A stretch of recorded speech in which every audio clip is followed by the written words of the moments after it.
الصيف دخل والجرف دخل وحر جرف والجو جرف، والناس اما تموت ومش طايقه بعض في الشوارع، والناس ريحه العرق بتاعتها اما تنز، وتلاقي واحد التسلخات هرياه وتشم ريحه عرقه من على بعد كيلو متر، يقول لك انا بكره الشتاء وبموت في الصيف.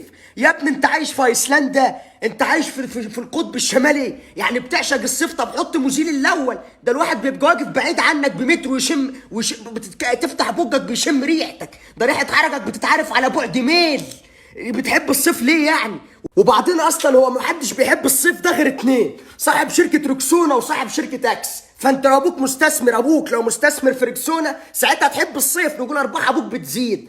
ونفس الكلام اكس، لو هيناسب اختك مثلا، هيتقدم لاختك ابن صاحب شركه اكس، نقول ماشي الواد هيغنى. لكن ما يبقاش العرج اما ينز منك وريحتك معفنه وتيجي تقول انا بحب الصيف وبكره ريحه الشتاء. ما اصل ريحه الصيف بالنسبه لك انت مش معطر جو، ولا انا مش فاهم بصراحه. ده الواحد في الصيف وهو نازل ما يحط جيركن مزيل عرق، ده الواحد مشتري ب 45,000 ركسونا وجرف.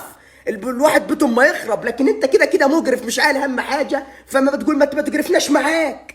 يعني حتى في الهدوم، يعني الشتاء بتلبس فيها اي حاجه، يعني الشتاء بتلبس البروفر بتبقى كينج عمده. لكن الصيف الواحد راح اطلع اللبس بتاع الصيف البسه، ايه ده؟ في كروش، في ترهلات، الحاجات دي جت لي منين؟ ده الواحد جسمه بقى تضاريس، ده الواحد جسمه بقى خريطه اطلس من كتر التضاريس اللي فيه.